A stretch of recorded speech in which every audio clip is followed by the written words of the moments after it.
Dans cette vidéo, on va juger ensemble des couvertures qui ont été réalisées par des prestataires. L'objectif, ça va être de voir quels sont les grands principes à mettre en place pour faire une belle couverture, mais aussi voir si la qualité d'un prestataire est liée à son prix. Mais avant ça, je vous invite à cliquer juste en bas sur le premier lien en description pour recevoir ma formation gratuite sur Amazon KDP pour vous aider à créer votre livre et votre couverture. Allez, c'est parti pour la vidéo. Dans cette vidéo, je vais donc vous présenter différentes couvertures qui ont été réalisées par différents prestataires. En fait, j'ai souvent la question de, quel prestataire je dois choisir? Est-ce que je dois prendre le prestataire le plus cher ou le moins cher, un milieu de gamme, etc. Et ça, que ça soit pour tout type de projet, que ça soit pour l'écriture d'un livre, pour une couverture ou plein d'autres choses. Et c'est vrai que c'est souvent assez difficile de répondre. Moi, ce que je conseille souvent, c'est de tester plusieurs prestataires sur un petit travail pour ensuite trouver le meilleur. Là, j'ai encore eu récemment cette question sur un client en fait qui m'a contacté pour que moi-même je lui réalise une couverture. Et en fait, il m'a posé la question tout simplement,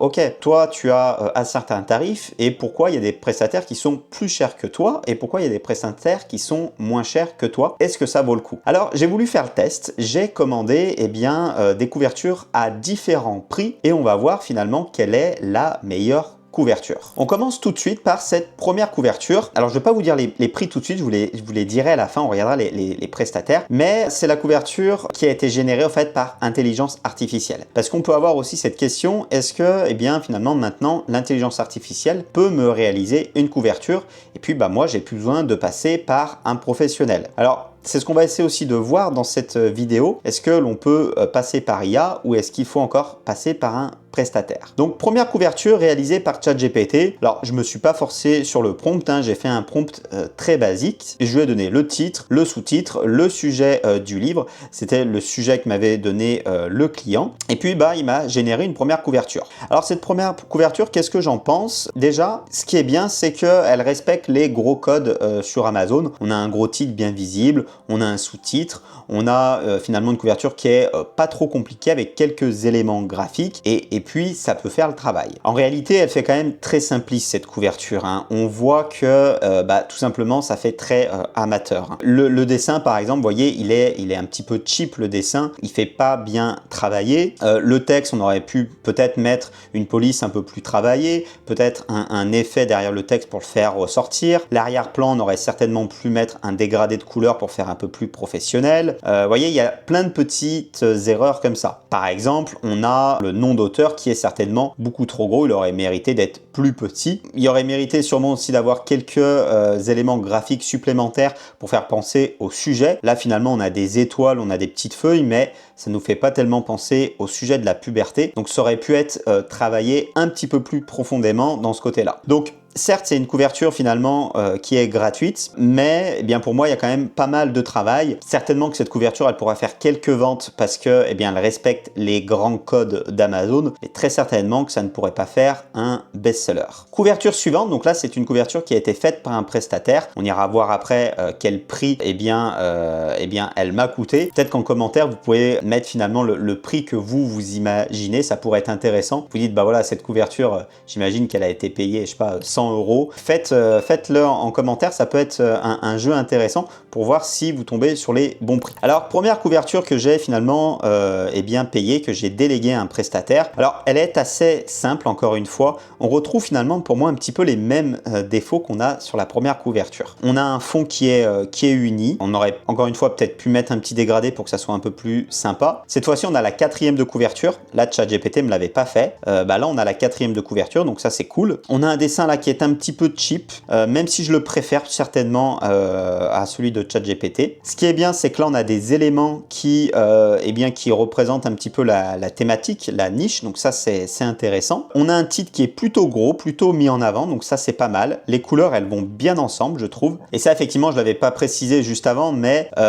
pareil, là, je trouve que les couleurs, elles vont assez bien ensemble. On a du violet, du jaune, je trouve que c'est pas trop mal. Bon, on a ce bleu là en plus qui me dérange peut-être un peu, mais là, c'est pareil, je trouve que les couleurs vont vont assez bien ensemble, ce jaune un peu flash avec ce violet flash. Donc ça c'est bien, ça ressort bien. Et ça c'est quelque chose d'important. Il faut que votre couverture sur Amazon, elle ressorte. Hein. Et là c'est bien mis en avant, là ça ressort bien. Donc ça c'est intéressant. Alors pour moi, ce qui va pas aussi, c'est les petits éléments de texte en plus. Déjà ils sont petits je trouve. Et en plus, eh bien, je pense qu'ils auraient pu être mis en avant différemment. Par exemple, facile à lire, utile au quotidien et sans jugement. Si on veut le mettre comme ça dans une bulle, on aurait pu faire ressortir les mots importants dans cette bulle, comme le mot ici puberté, ou comme le mot savoir ici qui ressortent. On aurait pu faire ressortir les mots importants dans la bulle rouge par soit un effet de police, soit par la grosseur, exactement comme ça a été fait dans le titre. Pareil ici, là on a un deuxième texte. Bon, c'est un peu bizarre de mettre du texte ici comme ça, c'est écrit en tout petit. Je suis pas très fan. Les polices, j'aime plutôt bien. Puberté, c'est un petit peu difficile à lire, mais c'est plutôt correct. Et la quatrième de couverture, bon, elle est très simple. C'est pas ce qui est le plus important, mais je la trouve vraiment très simple. Couverture suivante. Là, à nouveau, une couverture faite par un prestataire. Alors, celle-ci, je la trouve plutôt sympa. Hein. En termes de couleur, pareil, ça ressort bien. La police du titre, je la trouve très sympa. Puberté, ce qu'on ne dit pas, mais que tu dois savoir. On a un effet un peu sur puberté qui est plutôt bien réussi. Pareil, on a des petits effets là sur le sous-titre derrière pour faire ressortir le sous-titre qui sont assez bien faits. La police, elle est vraiment très belle. On a un petit macaron ici, guide pratique et moderne. Donc là, vous voyez, on a fait ressortir le mot guide en avant. Donc c'est exactement ce que je vous disais dans la couverture d'avant. On a un dégradé de couleur en fond qui est plutôt sympa, hein, avec du rose et on part sur du violet. On a un sous-titre ici qui est écrit. Hein, qui est bien, le guide rassurant et bienveillant pour comprendre ton corps, tes émotions, les règles sans stress. Pour moi, ça matche bien. Alors, les défauts qu'on a sur cette couverture, on a des éléments graphiques qui sont un peu loin de la thématique, donc ça c'est un petit peu dommage. On a plutôt des étoiles, plutôt des fleurs, qu'on n'est pas vraiment dans la thématique. L'élément central, le dessin, pour moi il fait un peu cheap, et puis en plus on est plutôt sur une jeune femme que plutôt sur une jeune fille qui rentrerait, qui serait dans la puberté. Donc pour moi les éléments graphiques ils sont pas très bien choisis. La quatrième de couverture elle est plutôt très sympa je trouve, on a quelques effets graphiques, le titre, le texte au milieu. Là, on a un élément graphique qui représente le sujet du livre, donc ça, c'est plutôt bien. Donc, pour moi, en termes de texte, en termes de visuel, on est pas mal. C'est les éléments graphiques qui pêchent, mais je la trouve plutôt réussie, cette couverture. Hein.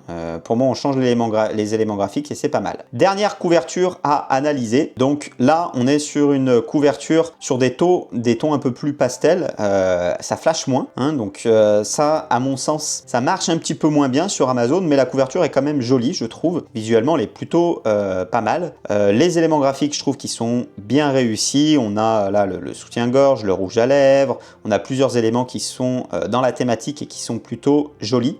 Pour moi, ce qui me dérange, c'est le personnage ici qui est bien trop gros. Sur Amazon, pour que votre couverture, elle fonctionne bien, il vous faut un gros titre, un titre qui est bien visible. Il vous faut un titre au milieu de la couverture et il faut que ça soit finalement l'élément principal de votre livre. Et là, c'est un petit peu moins réussi. C'est pas le cas en fait. Là, l'élément principal, c'est le personnage hein, et le titre étant plus petit. Donc là, certainement, ce qu'il aurait fallu faire, c'est grossir le titre, le mettre au-dessus, mettre le personnage plus petit et ça aurait certainement été bien meilleur selon moi. Après la police, la police du titre est très très sympa. Là, on a un petit macaron facile à lire, utile au quotidien et sans jugement. Le macaron est plutôt sympa également. La police, j'aime bien. En termes de police, pour moi, c'est bon. La quatrième de couverture, elle est également très sympa. Quelques éléments graphiques, du texte au milieu. Voilà, pour moi, c'est une bonne couverture, hein. Mais selon moi, c'est une personne qui s'y connaît bien en design, mais qui n'a peut-être pas l'habitude de travailler sur Amazon parce que naturellement on aurait plutôt mis un gros titre voilà, et là finalement c'est un petit titre sur un t-shirt, on a du mal à le voir au premier abord. Au premier abord, on voit le visage de la personne, le visage de la fille ici. Voilà, mais ça reste quand même une très bonne couverture selon moi visuellement. Elle est plutôt sympa. Voilà un petit peu les 4 couvertures. Alors si vous voulez mon avis perso, pour moi, celle-ci, c'est pas une couverture que je publierai. D'ailleurs, ça pourrait peut-être faire l'objet d'une prochaine vidéo où peut-être que je ferai ça, je publierai un livre identique avec une couverture faite par ChatGPT et une couverture faite par un professionnel pour voir la différence que l'on aurait. Mais là en tout cas pour moi cette couverture comme ça, eh bien elle fera difficilement des ventes, peut-être quelques ventes, mais ça sera pas un best-seller. Pour moi celle-ci on a un peu les mêmes problématiques, ça fait pas assez professionnel. Les deux suivantes pour moi eh bien sont publiables sur Amazon, les deux suivantes j'aime bien, mais pour moi il y a quand même des défauts. Celle-ci pour moi c'est l'élément ici graphique qui ne me convient pas, et pour moi celle-ci c'est le titre qui n'est pas mis assez en avant. Voilà, faites-moi vos pronostics dans les commentaires, dites-moi à votre avis à combien, quel prix j'ai payé ces couvertures.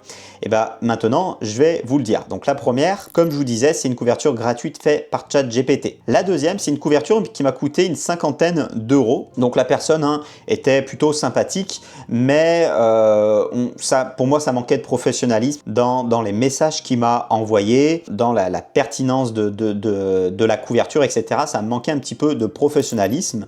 Donc ça m'a coûté exactement 54 euros. Voilà, donc après pour le prix, c'est quand même tout à fait correct pour le prix, parce qu'on est sur un prix quand même qui est assez bas, voire très bas pour la réalisation d'une couverture.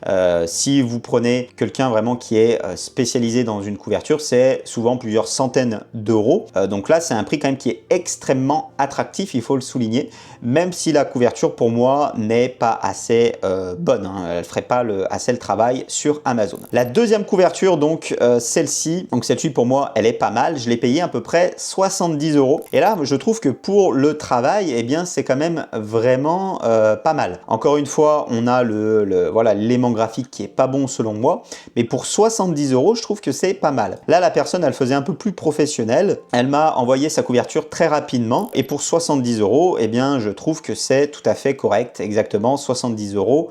89, voilà. La dernière couverture, c'est celle-ci, cette couverture qui est à mon sens pas mal, mais encore une fois, on devrait mettre plutôt le titre en haut et en plus gros, ou en tout cas, il faut que le titre soit plus visible, que ça soit l'élément principal. Cette couverture-là, on commence à être dans des prix un peu plus élevés, on est à 173 euros. Là, c'est une couverture qui m'a coûté plus cher. La personne était beaucoup plus professionnelle, on voit qu'elle avait vraiment l'habitude de faire ça. Elle m'a envoyé un questionnaire qui faisait bien plus professionnel pour la création de la couverture. J'avais toutes les informations nécessaires à lui donner. Alors moi ça j'y avais préparé en amont parce que j'ai l'habitude, je fais aussi des couvertures sur ComUp, donc j'ai l'habitude d'avoir des commandes clients, donc je savais exactement ce que le prestataire avait besoin, donc j'avais tout préparé en amont. Mais pour une personne qui passe une première commande et qui finalement n'y connaît rien sur Amazon KDP, ce prestataire là il m'a finalement guidé, il m'a dit voilà, il me faut telle information et telle information. Ça c'était rassurant et ça m'a permis quand même forcément d'avoir toutes les informations que je voulais sur ma couverture. Voilà, en tout cas sur la couverture que j'ai décidé de faire. Voilà, après sur le prix 170 euros, on est quand même sur un tarif qui est bien plus élevé. Donc moi, si je devais choisir finalement qualité-prix, pour moi, c'est ce prestataire-là qui me convient le mieux. Là, on était à 70 euros, donc c'est cette couverture-là. Finalement, je trouve que en termes de prix, c'est assez attractif et on est quand même sur quelque chose qui est plutôt pas mal. Sans être parfait, bien entendu, selon moi, mais on est quand même sur un prix qui est attractif. Voilà, donc si je devais conclure sur cette vidéo, eh bien, est-ce que c'est le prix qui fait la qualité du design? Pas forcément, mais ça joue quand même. Je pense que quand vous allez aller sur des prix qui sont très bas pour faire une prestation, quand vous allez aller déléguer l'écriture, la correction, la création d'une couverture ou n'importe quelle prestation que vous voudriez et que vous allez aller sur les prix les plus bas, eh bien, selon moi, vous allez tomber sur des personnes qui sont quand même moins professionnelles et le travail aussi risque d'en pâtir. Voilà. Après, on peut quand même trouver, je pense, des choses milieu de gamme et qui sont tout à fait correctes. Donc, mon conseil, ça serait de tester. Tester des prestataires différents par petites touches. Vous leur faites faire un petit travail et du coup, avec ça, vous allez pouvoir vous rendre compte qui est le meilleur et ensuite partir sur des projets plus gros. Pour ceux aussi qui veulent aller plus loin et qui ont pris ou qui veulent prendre ma formation Amazon KDP Pro, sachez qu'à l'intérieur de la formation, il y a ma liste des prestataires, donc des meilleurs prestataires que je trouve, que ça soit sur la création de couverture, que ça soit sur l'écriture, sur la correction, finalement sur tout le travail de votre livre, eh bien je vous donne les meilleurs prestataires que j'ai envie de vous conseiller. Voilà pour cette vidéo, j'espère qu'elle vous aura plu, qu'elle vous aura intéressé. Si jamais aussi vous avez besoin de services de couverture, sachez que c'est un service que je propose. Et puis bah moi je vous dis à bientôt pour une prochaine vidéo. Allez, ciao!